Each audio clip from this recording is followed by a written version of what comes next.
Today, Dr. Dean Beckloff and I will be talking about a subject that we deal a lot with at the Beckloff Behavioral Health Center. Today, we'll be talking about divorce. We think there's lots of helpful information in this episode, so stay tuned. Dr. Dean Beckloff has been working as a counselor with students, families, kids, and teens for over 40 years. As the founder of the Beckloff Behavioral Health Center, Dr. Dean focuses on children and families that need a little extra help via counseling. Each week with Dr. Elizabeth Zach, we discuss all things family-related to help people create the positive family they want to build. Welcome to the Dr. Dean Show. Welcome back to the Dr. Dean Show. Today, I'll be taking the reins to interview Dr. Beckloff. In your 30 years plus of experience, you have become quite an expert, I believe, and so well respected in our community in talking about divorce and helping families manage things that relate to divorce and divorcing families. So I wanted to kind of start with, if you could tell us a little bit about your experience, how you became interested in this subject in working with divorced and divorcing families. Right. Well, I'm not even sure that I became interested in it, but first of all, you begin working with families and it's going to happen. I started as a teacher first. I had families that were divorcing, and parents were coming to me about their side, about what's going on. And then, worked in the field, working with kids and families, and my focus was on young families and young kids at first. So, of course, I was seeing families that were dealing with divorce and divorce issues, and I knew relatively little about the whole thing. But at one point in my life, I got to walk through divorce land myself. And so that opened my eyes to some of what's going on in the families. It became, as you can imagine, much more personal for me. And I began thinking more about it, had a heart for the kids walking through that. Sure. And walking through divorce land, the parents. And so I think that opened me up a little bit more, and then began knowing people in the community, like some of the attorneys, began to get pulled into cases pretty early on, really 30, 35 years ago, began getting pulled into court cases. Right. And then, of course, with that, I began getting to know a lot of the attorneys in town and judges and all of that. So I think it's very hard. It's a very, very difficult situation for parents. Most people are divorcing for a reason. And so, if you have kids, there's this thing called co-parenting. Well, how are you supposed to do that? What? It's a high calling. It's a very high calling. And people are going to have ups and downs. Sure. I know I did. We did. My ex and I both had some struggles. Sure. And it's hard. But it's hard. There can be a way forward, and knowledge is imperative and important. Absolutely. Absolutely.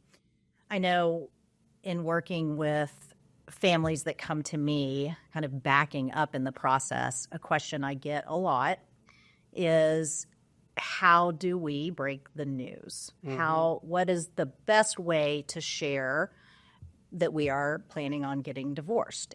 And I tend to go into, some general sort of advice, if you will. But one thing that I always tell families is be prepared for questions. Be prepared for emotions. Kids want to know what is going to stay the same and what is going to be different. What other advice or information would you share with parents early in the process with regard to talking to the kids about the divorce?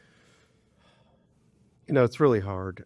I think some families can do it the way that the research shows to do it, and can do it the way that I think is best, which is both mom and dad being there. Right.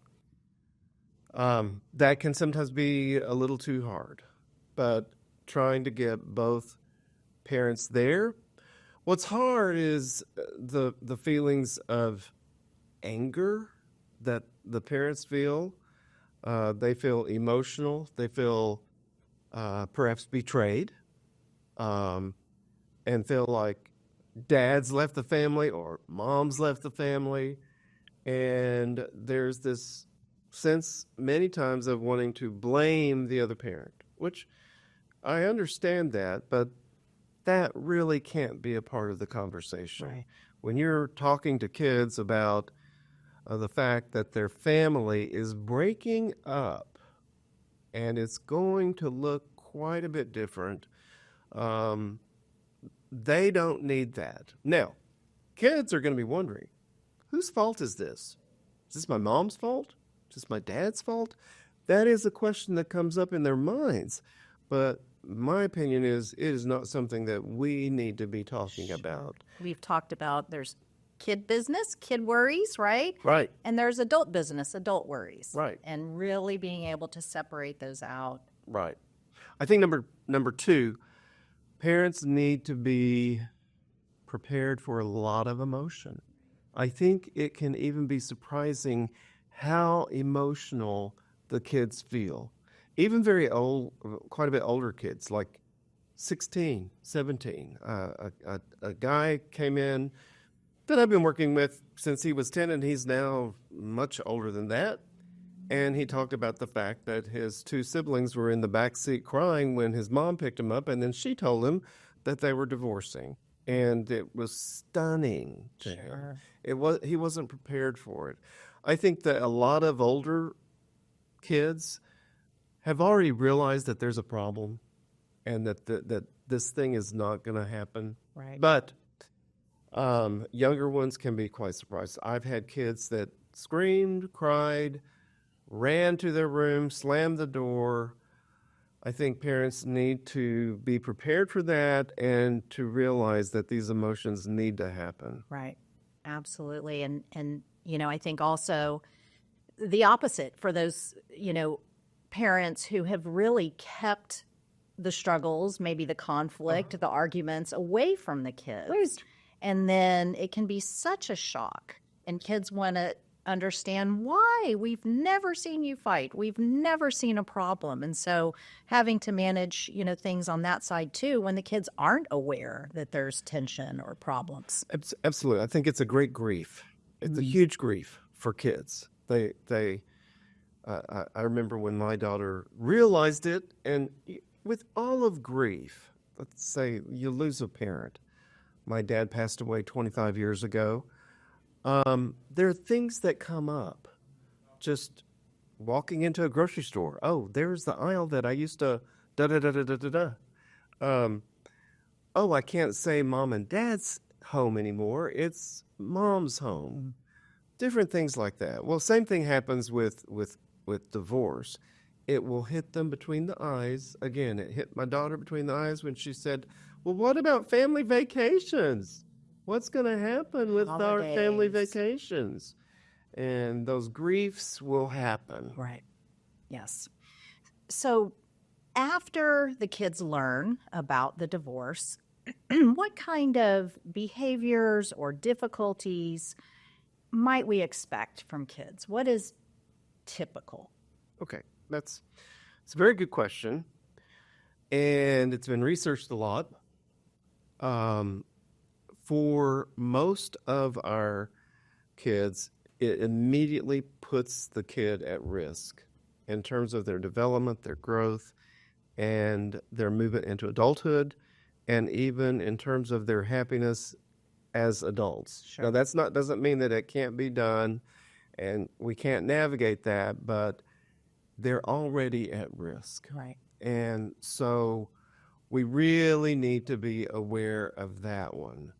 And And when we say at risk, and please feel free to add to this, Dr. Zach, one of those risks, of course, is what we call internalizing symptoms, Sure. anxiety, depression, Somatization, somatization. physical complaints, tummy Yes. aches, headaches. I don't want to go to school. Right. I don't want to go to school. Number two, what we call externalizing problems, problems with behavior, and then academic problems. So on and on and on, it can affect the growth and development of the child. Now, there's one caveat to that, and that is that the two parents are able to work together and communicate. Now, that's a tall order, but where the two parents can communicate, can work things out, that seems to be the best success for kids, that they can move forward in life, where there is support from daddy about the relationship with mom and support from mom about the relationship with daddy. Absolutely. I think that's key. Once separated or divorced, things can get tricky. They just can. It's not easy to effectively co-parent, and I'd like to talk a little bit more about communication. But before we get there, we talk about things like parenting traps, things that perhaps can get in the way and put kids in the middle. Can you speak a little bit about that? And in the middle, we have to realize that once the two parents have separated, they're now in the middle. The kid is in the middle. And something happens to them that we call a loyalty bind. Now, if you think about the word bind, that means being bound up. And they can have what we can figuratively say that there is a noose around their neck. And it is the job of the two parents to loosen the bind. Loosen the bind. Now, what loosens the bind and what makes it worse? Making it worse would be things like talking about dad, talking about your feelings about dad, talking about mom, talking about your feelings about mom. That tightens the noose around the kid's neck. And that just cannot happen. And that also includes things like body language, eyes flipping. A lot can be communicated, and let me tell you, our children know us. They know the nose, they know the eyes, they know the hair, they know the eyebrows. Sure. They read us. And so they begin measuring what they can say to mom and what they can say to dad. It just happens. And we cannot prevent that. But one thing that we can do is know some of the areas that we must not go to, which is talking about the other parent. Now, in most of the divorces here in Texas, that's stipulated by the court. Right. They have ground rules that you're to follow. But it's very easy to allow our emotions to get into the mix. And I think if you do allow your emotions to draw you into saying something you shouldn't, tell the kid you did it wrong, that that's not okay, and you understand, and you're not going to put them in the middle. Obvious things like when the kids are having a program and you're sitting in the bleachers or whatever, that they can say hello to mom. And they can say hello to dad. And they can run over and give dad a hug. And they can run over and give mom a hug. And they can be back and forth. That's incredible. Now, too oftentimes we have parents that tell the kid, that's my time, and you can't be with your parent. And that is going to be very dangerous and very hurtful and harm the kid. Absolutely. Absolutely. I think we've talked before, our goal is for a kid to get to high school graduation and parents be in the same room and be able to participate, right, in the graduation party. Those things are going to happen. There's going to be high school graduation. There's probably going to be some other kind of training graduation or college graduation. There may be a marriage ceremony, and the kid does not need to feel bound up as adults, and they do. They really will feel that bind too. And then, of course, things that make sense, like don't argue with the parent in front of the kid. Don't yell at the other parent. Don't do a lot of crying at exchanges. Don't talk to the kids about money. Right. That is not their job to know about. Not their What burden. daddy's paying and what daddy's not paying and what mama's paying, what she should be paying, and all of that. We don't send the check with the kid. We don't make the kid the messenger about what they're supposed to tell the other parent. Right. And we certainly don't want a spy in that other child, too. You go to your dad's and see what he's doing and let me know what's happening. Tell me what you did with dad. Tell me what you did with mom. Exactly. That puts the kid in the middle and they're going to be uncomfortable. Don't even ask, what'd you have to eat? What'd y'all do today? Better to say what was your favorite thing to do and what was your favorite thing that happened today, and let the kid decide what they're going to say. Right. I would say, too, that we obviously don't want them to feel anxious or guilty. That only increases the measure of the kid determining what they can and can't say to a parent. And if you are open, of course, we want our kids coming to us. We want them talking to us. Sure. You talked a little bit about knowing the research says that after divorce, kids are at a higher risk for some things. And that really, I think you talked about this before, Dr. Beckloff, the antidote, right? Mm-hmm. The antidote. And I like to say the antidote is effective co-parenting. So maybe we could talk a little bit more about what that means, how to effectively co-parent. Obviously, one of the problems that we have in today's world is the term called alienation. Some of you may be struggling with alienating behaviors that are happening either by your co-parent, or you may be getting alienating behaviors from your child where they're rejecting you, resisting you. That one's a real hard one because a lot of our teenagers do resist and reject a parent anyway. That comes with the territory of being a teenager.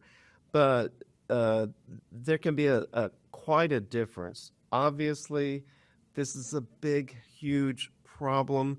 I would say there's a lot of books out there that can address this issue.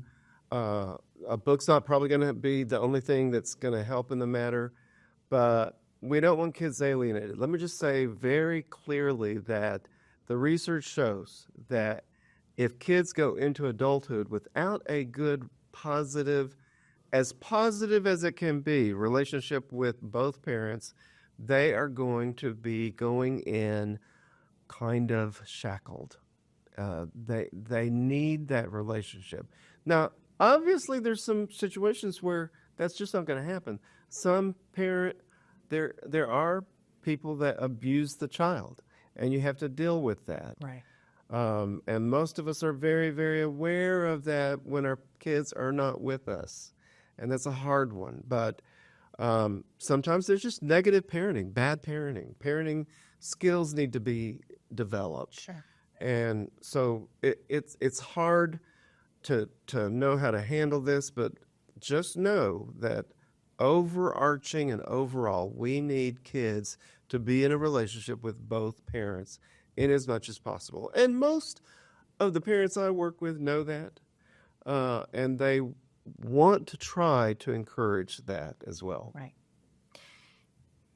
Divorce is hard. We have two parties who have agreed. There's a reason for divorce. However, if there's children involved, those two parties will forever be linked and need to learn how to co-parent. And I think a significant piece of co-parenting is effective communication. We certainly get parents who, are able to text each other, to talk about who's picking up when, to be flexible. with regard to scheduling and things like that. And then at times, communication is not fantastic. Maybe we can talk a little bit about effective ways to communicate. Right. Well, the one that is always the case is being respectful of the other parent. Show respect. It's hard. It's hard when there's so many negative feelings of not only betrayal, but feeling like the other parent has harmed their relationship with their children, all of that. But being respectful. I remember one time a kid told me, my mom couldn't even say hello to my dad's wife. And it hurt him that there was no communication, there was no hello. It felt very awkward. That puts the bind around the kid stronger. Yes. And our job, if you'll remember, is loosen the bind. Loosen it. Don't allow that bind to keep tightening. Another thing, and this is true for how we function with our kids, with our teenagers, with our young kids, with any spouse, with our ex too, which is listen to understand rather than listen to respond. Most people are listening to respond what they're going to say next. They're not really listening to understand what the other person is saying. So making sure by asking clarifying questions, that's going to be helpful so that you really understand what that other person is wanting and needing and what they may be feeling. Because sometimes it may be fear, it may be worry, it may be anxiety about the kid. There are some great books out there. There's a great book out there on communicating with your co-parent, which is called BIFF, B-I-F-F. B stands for brief. Make it brief. I stands for information. What are you trying to convey? Right. And then the first F is friendly. Important. Keeping your communication friendly. And then finally, not throwing out something to hook them. We call it firm, but it's not throwing something out there like, as you always do. Like you never, ever do give me respect. It is just keeping it firm, clear, be done with it. Yes. Don't follow up with trying to hook the other person in some way and keep a negative communication going back and forth. These days, we have something called, well, there's a number of different ones out there, but our family wizard is used a lot. Right. And on that particular one, there's so many good things about it. It actually gives you a tone meter for how you're coming across with your words that you're typing, which is great. And so Bill Eddy has a number of books out that also address when kids are being alienated and how to manage that and how to deal with that. I always appreciate when a family brings a child to see me, if they know that this is in the works, to build a bit of a foundation, to have that rapport, to have that support already started. I think that's fantastic. It's not always the case. When would you suggest to perhaps have a mental health professional become involved once divorce is happening? Or it's a good question. It's hard to measure, just like with any of our kids with any of their issues. I think my biggest concern would be when a kid is no longer communicating with a parent, that communication has begun to be stilled, and the kid is not talking to either of the parents. They're in their room. And, they need to have somebody kind of examine that with them. Why is that happening? Is the kid depressed about something? Is the kid anxious about something? Is it because they don't feel comfortable communicating with the parent because of the divorce and worrying about what's going to happen when they tell mom this or tell dad that? So yeah, I think that communication's a big one when that's not happening.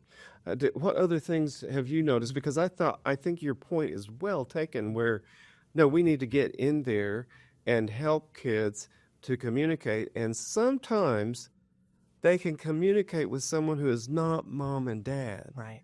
because they don't feel that loyalty bind, Right. and that they're not going to be hurting somebody by saying something about mom or dad. And I think you made a good point that for the family system, there is grief. It is loss. It is loss of what the kids thought family would be. It is loss of what the parents thought their marriage would be. And to have some support to work through the grief of the loss. And we at our center, we have so many fantastic ways that we're able to work with kids, especially in art therapy, in activity therapy, giving them an outlet. As you said, they may not feel comfortable talking to mom and dad, but to know that we're a safe space, Right. that we can process things that maybe they're just not comfortable talking to mom or dad or a sibling about. And with younger kids, we have play therapy rooms Sure, where they can communicate what they need to through play. through play. Yeah, that's an incredible help that we can bring to kids, and we have several playrooms there. Another thing I wanted to bring up too is that when you get other professionals involved. Now, most of our parents here in Texas tend to have an attorney. That's not always the case, but a lot of our parents do have an attorney, and attorneys will help them get to some of the people that are out there. But very quickly, there are people that sit down with parents and help them to communicate, help that bind is not there on the child. Yeah, you're talking not mental health professionals, but others that do this type of work. Some of them are mental health professionals, some of them are attorneys. They are called parenting coordinators or parenting facilitators, and they help to facilitate the communication. And there are people that are skilled, trained to get in there and work with the two parents where they have some pretty difficult differences, but all of that is for the good of the child. And so there's those kind of professionals out there too. There are other professionals too that work with parents on parenting only, and then there's another arena that we call reunification therapy, and that is when kids are estranged, rejecting a parent, helping them to get that back in gear, again, because it's important for the child and their mental health even when they are adults. Right. Well, Dr. Beckloff, I appreciate your knowledge and your guidance on this subject. I think you just have such a wealth of information, and I know we are also appreciative of the information and getting into that big brain of yours. So this has been very helpful. I hope that you all have enjoyed the episode, and we look forward to seeing you again on the next episode of the Dr. Dean Show.